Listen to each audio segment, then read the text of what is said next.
Good morning, Anne. Good morning. And good morning, everybody. As always, hopefully you are having a great weekend or a great week whenever it is that you are listening. Another Sunday Vibes podcast, Anne. 40. Episode 40.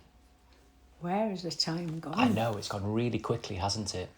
And if you have listened to any of our episodes, any of you listening, thank you for doing so. And if any of you have listened to every episode, all 39 previous episodes, well done and thank you for your support. Yes. And we genuinely, sincerely hope you enjoy listening today. And if you are new, welcome and thank you for tuning in. Okay.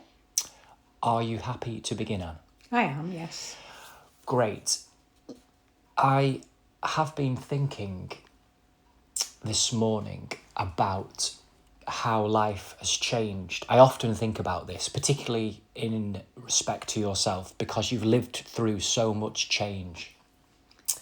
And I admire you beyond words, to be honest with you. And I absolutely always see the value and want to explore your wisdom, your life experiences, and hear what you have to say. So life when you were growing up, I imagine, and again, please tell me if I'm off, but I don't feel I am, or at least not massively off, that things like holidays and trips away were very different, if at all, happening. And air travel, family holidays, stag do's, hen do's, things that are happening now where people are socially exploring the country and travelling to other countries with themselves, their families, their partners, for various reasons. It's so different now, and I'm not necessarily sure it's better, but I am interested in your experiences, your thoughts, your wisdom about that. I hope that makes sense to everybody listening and to you as well, Anne. Yes. Okay, brilliant. Well, over to you then. Over to you. Right, so in comparison, really, it's not possible because obviously, as I said before, I was born into war. Yes. So there was no such things as holidays. Right. Because you couldn't leave the country. Obviously, yes. So, yes. And obviously as well, again, is nobody would be able to afford to go on a plane because they weren't the commercial airlines there are now at that time. But for myself, I never had a holiday as a child. At all? No. Not even a UK-based holiday? No. Right, wow. As a child. So that's very different to the majority of families. Yeah. Because well, it wasn't then. That's what I'm saying, the comparison. I'm not saying it's wrong either. I'm recognising such a different experience. Yes. Okay, sorry, I interrupted you. Over to you. So we didn't have holidays. I can remember going to Blackpool for the day. Yes. Which was very exciting and seemed such a long way away. And I once went to Fleetwood with the church. Wow. Okay. And we stayed there for a couple of nights and we were in a church hall sleeping on those, they call them truckle beds, I think they call them. How old were you on the trip? I would be about 9, I think, when I went. So I would imagine that this was a big event. Well, I would have thought I'd gone abroad, to be honest, because it seemed such a long way getting there. Wow. Because it's, remember there's no motorways or anything. Yes. And I still can remember the clock at Fleetwood. I don't know if they've still got it. Right. They had a clock made of flowers. Wow. On the front. That's interesting. And I still remember that clock. And we stayed in this church hall and I think the food was awful and everything. But that's stayed in my memory. But that was a holiday to me. We didn't have clothes. We didn't get new clothes or anything because things were still rationed. Now we go on holiday and we buy a new wardrobe, or most people buy a new wardrobe for the holidays. Yes. So there was none of that. And my first holiday, really abroad, my first flying was when Julie was 18, so I would be 30, I think I would be 37 then. So your first 37. trip abroad? I was 37. First holiday abroad, you were 37? Yes. Okay, and who did you go with? I went with my 2 daughters and my husband. Wow. We went to Yugoslavia and it was still a communist country. Only you, Anne, would go for your first holiday to Yugoslavia. But I know, was cheap. I'm not criticising No, it Yugoslavia was at cheap. all. That's with the utmost of respect. Yeah. It's just not predictable. No. And that fits you very well. Most people would probably, I would imagine, be going to Spain Yeah. or France. And Well- you were off to Yugoslavia. Yeah. I didn't even know it was a communist country, that's the point. And when we got there, Right. and the shops just had nothing on the shelves, we were really surprised when we got there. And I remember we were going out for the day. I think we were going to go into Dubrovnik. Right. And we were waiting for a bus and we were first in the queue. Yes. And then bus came and we were still stood at the bus stop when everybody went. The bus got full and we were still stood there because we didn't realise in other countries they don't queue. I know, it's such a British thing to queue, isn't it? Yeah. For the better, I feel, but absolutely it's different. So yeah, so that was a real experience and completely different because on the first night we were there, as I say, Julie was 18, so Jill would be 16. Okay. And the hotel had a disco. Right. And they went to the disco, which was in the cellar in the hotel. Yes. And the next day when we were sat on the beach, Jill said to us, 2 boys had a duel last night over Julie. Wow. So I said, what do you mean a duel? So she said they had a duel over to decide who she would go with. So Jim and I didn't know what had happened. And these two are sunbathing. Next thing is, this boy comes along with his arm in a plaster and limping. Right. And he'd won the duel and he came to claim her. Right. Did Julie know anything about it? No. Right. Well, she wasn't bothered really. She just knew they were having one, but she didn't really know what a duel was. Right, wow. So Jim saw them off very, very quickly. So, Okay. So that was my first experience of a holiday abroad. But since then, I've been to many countries and had many adventures. Yes. Which makes me think about today. So I've been to Thailand, where I went to Thailand. The college paid for me to go to Thailand to bring the Thai massage back to teach. Right. So this is a little bit later on. That's later on, yes. That was... this is while you were teaching at South Trafford College. And I went with a colleague. Right. And that was the most wonderful experience and frightening experience at the same time. Wow. It's wondered, that you can have both because it's a frightening country. How long did you go for? We were there for about 5 weeks. 5 weeks and in Thailand. And we lived in a tree house. You lived in a tree house? Yes, wow. Diane and I lived in this tree house, which was wonderful. It sounds But adventurous. it was all open at the sides. Yes. And the shower was, water was over a tree. So as we had the shower, Yes. it watered the tree. Right. Because Well, that's common sense, really, isn't it? common sense. And that was an amazing experience. But I've been to... Was it a successful trip? It was a very successful trip. Very. But as I say, very, very, very scary trip in many, many ways. Right. I've been on the Commonwealth tour. That was an interesting one. The Commonwealth tour. Was that a cruise? No. We went by plane, by coach, and we travelled everywhere by coach and plane. Coach and plane. We went to Malaysia. Malaysia was part of it. Right. And I didn't realise... Was this with your husband? Yes. And I didn't realise that Malaysia was a communist country. Right. Don't know whether it still is, but that was a communist country then. Well, if it was part of the Commonwealth... But when we went, it was a communist country when we went, which I didn't know. Right, okay.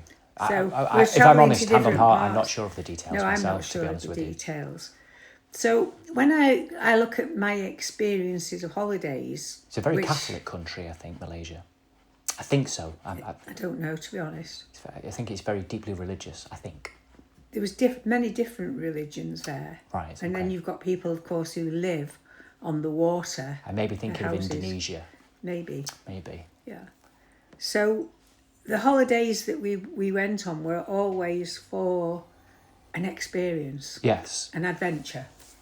That's why we went. We went to Canada. We've been to Canada a couple of times. You're talking about the travels predominant with your husband? Yes, with my husband. Yes. We've been to America where we travelled around America. So you've really made up the time in terms of you didn't have any trips abroad until No. your late 30s, and you've travelled to all areas of the earth, really. Yes, I haven't been to China and I haven't been to Japan. But when I look at holidays now, Yes.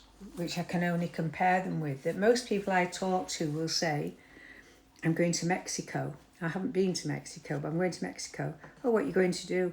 In a hotel, and we're going to sunbathe and we're going to go in the sea. Right. I can't understand why people don't have Adventures. the adventures. I don't understand that at all. Curiosity to explore the land, the Yes. people, the culture, the food, Yes. the colour, the music, the Yes. shops, the hills, the mountains. That's very important, isn't it? And that, I feel so, yes. and yet having We're all different, but I we feel are so. all different. And yet, having said that, if I had my way now, I would stop all plane travel. That's And that interesting. sounds selfish, doesn't it? Because I've done it. Are you talking about across the world? Yes. I Or would. all? Yeah, I would stop You it. mean a complete blanket ban, Yes. or just tourism? A blanket ban. So you would affect trade Yes, it would affect trade. and business. Yes. So people would have to travel in different ways, or they can't travel Yes. around the world. Oh no, they can travel. They can go by Under road. Anne's regime. Under Anne's regime. Under yeah. Anne's regime, which I can think of far worse regimes than listening to Anne. We've got so many rails that are not used, railways that are not used. We've got many forms of transport. We've got canals which we could be using. I would say go back to old, not quite as far as the horse and carriage, but remember they still did have horses when I was little. Yes. We still had the rag and bone man with horses. Yes. But the reason I would like to stop all travel by air is to help the environment more than anything. In my perspective, it's not the things that people are talking about that are creating most of the problems we have. It's what's happening in the air. Yes, air travel is Air a travel. huge problem with pollution. And don't forget the satellites that are up there Yes. as well. Yes. So I'm not saying I'm right because I've not done research in this. You're But going off your intuition My and absolute your feelings and common sense. Yes, feeling yes. Which is invaluable, to be honest with you, Yes. because your instincts and your awareness are second to none. Yes. That would then increase, wouldn't it? It would increase productivity for ourselves on this in our own country. Because people would start to go and see the most beautiful. We've got a beautiful country. It's beautiful. We do, yes. And nobody travels it these days very often. I always find it, well, beyond bemusing, it's an affront, to be honest with you, that it can be cheaper to buy a plane ticket to Alicante or Yes. to Benidorm or to Rome or wherever it might be than it is to travel to a location in the United Kingdom, and that you can get an airfare for £40 or something, or £100 return, and yet to travel on the rails to wherever you are in the country, dependent upon where you are, to London or to Glasgow or wherever it might be, a distance, but still within the country, the train tickets are extortionate. Yes. And UK accommodation is at a premium. But is that because we're not using it? Do you think? Does that have an effect that there's not enough people doing it? Would it come down if we all started Yes, to use it? yes. Generally speaking, yes. And that When would you be open great. when you open up the marketplace Yes. with demand, it generally creates a natural competition that regulates price. Obviously, I'm speaking about freedom in terms of allowing Yes. people to have the experiences that they would like to choose. But generally speaking, that's a very oversimplified way of putting it. But yes, when lots of people want to do something, And people can provide that service. So lots of places in the UK open themselves up to tourism again. And there are lots of places to stay in terms of accommodation. It creates a natural competition, and therefore the prices should be competitive, should be reasonable, all things being equal, idealistically put, but common sense would dictate so. When only certain places provide what people want, the prices can go up. Or when a certain clientele, so higher earning individuals and higher earning families are the ones that can have holidays, even in the United Kingdom, prices can go up because those providing the experiences know the clientele are middle income earners, higher earners, so they can afford it. Yes, I hope that makes sense. It does make sense. In a way, I mean, this might sound a bit far-fetched, I don't know. In a way, we as ordinary people could solve many problems that we have in our own country by using rail coaches. Would we stop using our cars as much if the rail fares were cheap enough? Yes. And when we got there, we could get to anywhere. Would that be more of a holiday to us, I wonder, than taking a car and having to travel on the roads, worry about stopping, being held up? I would like to bring back the romance of travel. Right. And I do feel that boats and trains lend themselves well to the sense of adventure, the serendipitous feel of a journey, Yes. an adventure, a holiday. And there's nothing particularly exciting anymore. Maybe this is the case if you've never done it, and as a child, your first time on an aeroplane could be very, very exciting or very frightening, or Yes. both. But air travel now, it's a nuisance. The airports are not particularly pleasant places to be. It takes hours and hours and hours to check Yes. in and go through security, and it's very unpleasant. And it's not a interesting building. No. Everybody's hurrying up to wait, so everybody shuffles really quickly to get to one particular gate or security desk or boarding desk. It feels like a human factory that's running poorly. And I can't say that the rail industry and travelling by rail is much better, really, but if we could bring back local stations and a much more connected rail network with regular rail in terms of trains. Yes. And I suggest, the aesthetics are important as well as the price. Train stations to look lovely. They used to have flowers, Absolutely. beautiful flowers with around them. fresh paint. Yes, and then a lovely waiting room. Yes. One for ladies, With one for gentlemen. Fresh coffee and fresh tea Yes. and refreshments. And for the rail staff to be dressed properly. Yes. And with whistles that really cut through the air. And I suppose I'm romanticising and I want the steam engine to come over, the Flying Scotsman. Choo-choo!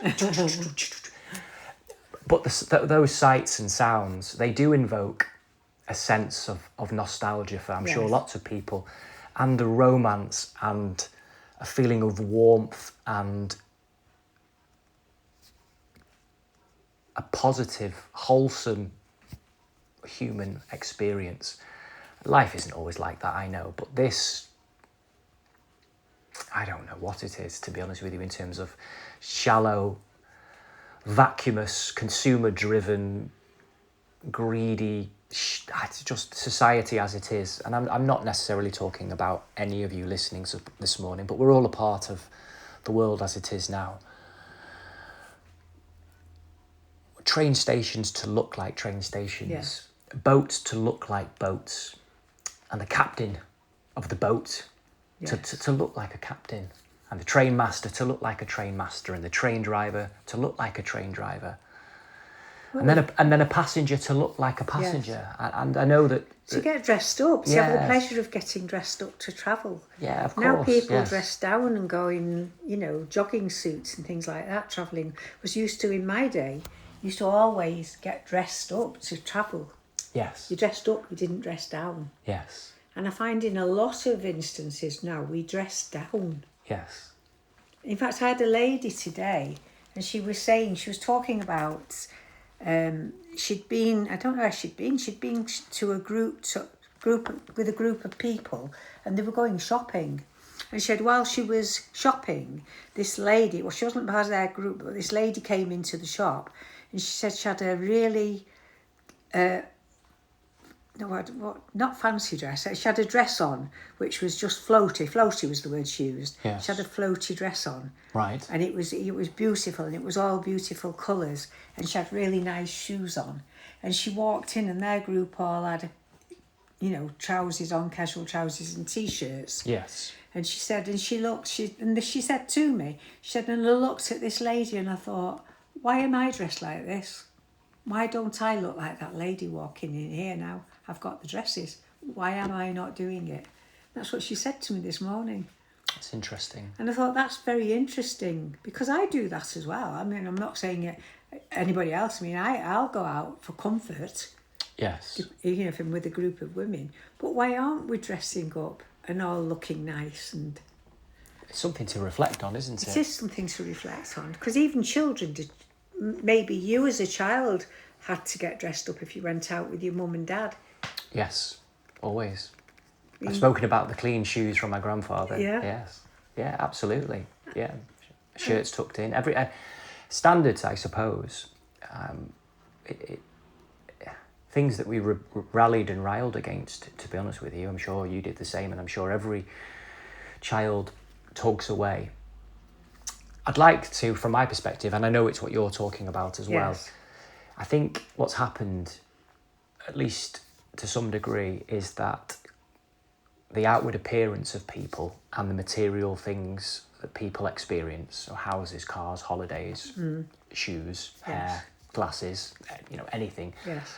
they have become, in the eyes of many, not in the eyes of everybody, but status symbols. Yes. And people now, and again, I'm not talking about you or myself or anybody in particular, but I think we all maybe are influenced by it more than we think, are presenting various status symbols. And I think labels on garments, on clothes, have Yes. played their part, because the times that you're talking about, and I suppose my romantic, rose-tinted glasses, Yes. looking at the past very romantically, where garments, clothing, didn't have garish labels on them, because they were as they were in that sense. So Well, things have been rationed for so long. I know. I am aware of that. Pringle was the first one that came out Yes. as a name. Yes. And I know that status was every bit, probably in lots of ways, more a part of society. But I feel for the pleasure and for the sense of dignity and for the sense of self-expression and the celebration of humanity, rather than a crass statement of wealth or importance or anything like that. Because you all listening this morning, you will all have your own style, your Yes. own ideas of travel. Some of you, rail travel, dressed up, isn't for you.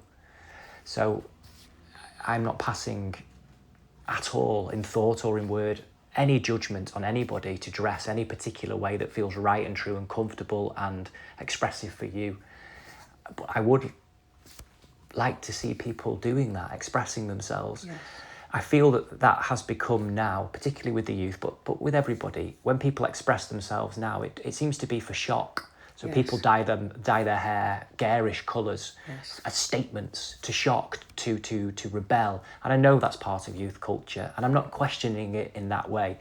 But why can't self-expression be beautiful? Why can't it be elegant? Why can't it be colourful and stylish, and it work with your body shape and the materials that you explore? And why should people feel that that's not worthy of our attention and not worthy of our consideration, almost seen as, I don't know, because self-absorbed is what I was going to say, Yes. because I don't mean it in that context. I'm not talking about a vanity. I'm talking about a human beauty that recognises we are telling a story about ourselves. And of course we're doing that. And of course we're putting a face on. And of course we're presenting ourselves to the world. And of course it's just a face. But why can't we celebrate that? And why can't we enjoy that and enjoy each other? Like you told the story about the beautiful lady walking in with with an elegant flowing dress, and there's pleasure that's related to it. And of course, when I was young, when Jim and I were younger, and we first started going out, it was the teddy boy era. Right. So he was a teddy boy. Was he? So he had the quiff and the jacket, and the tight, the tight trousers, because teddy boys were the first ones men to wear tight trousers. Right. Okay. Which was quite a thing, because underwear. There was no underwear. They all went, none of the lads wore underwear. Wow. Because obviously the trousers were so tight. Right. It really fit them. Yes. So if they had underwear on, you could see it. Snug. So they all went commando. So when I was nursing, of course, and I was only 16 then. Yes. And lads used to come in, because I was on casualty for 2 years, and lads used to come in who had injured themselves. Right. In football, and they'd come in for us to see them, and we'd say we'd got to have a tetanus injection. Okay. And they used to say, I don't want one. We say, you've got to have a tetanus, because obviously it was in the leg all the time. Right. And they wouldn't take their trousers down Because they were had no commando, underwear. no Right. underwear on. And some of the lads would even say, cut my trousers. And we used to have to cut the trousers. Rather than take them down. Rather than take them off. Wow. We used to have to cut the trousers all the way up the leg. You could have some fun with those scissors, couldn't you, Anne? Yeah. Also, sometimes when they came in and they did take them down, we said, what were you worried about that for? Oh, dear. So It's funny though. That's funny. Yeah. So there's always this humour. I think we're losing humour in life, and we're being personality. That's what to summarise it. I think you're right. A sense of humour, but also celebrating our personality, celebrating life and colour, particularly. As things opened up, you've spoken about after the war, colour became such a big part of people's lives after quite a drab, I think, black time. Black. Yes, colour. We could bring that back, couldn't we? We could really bring the sense of celebration and life back. Still be peacocks, shouldn't we? Colour. Show them how they open themselves up and you see all the beautiful... Yes. So, yeah. Okay, well, I think we're coming to the end there, Anne. Right. As always, it's gone quickly. Very quickly. Brilliant. Well, I hope you've enjoyed listening, as always, and we look forward to being with you and speaking with you again next week, next Sunday. Next Sunday. Okay, have a good day, everybody. Goodbye. Bye. Bye-bye, bye-bye, bye-bye.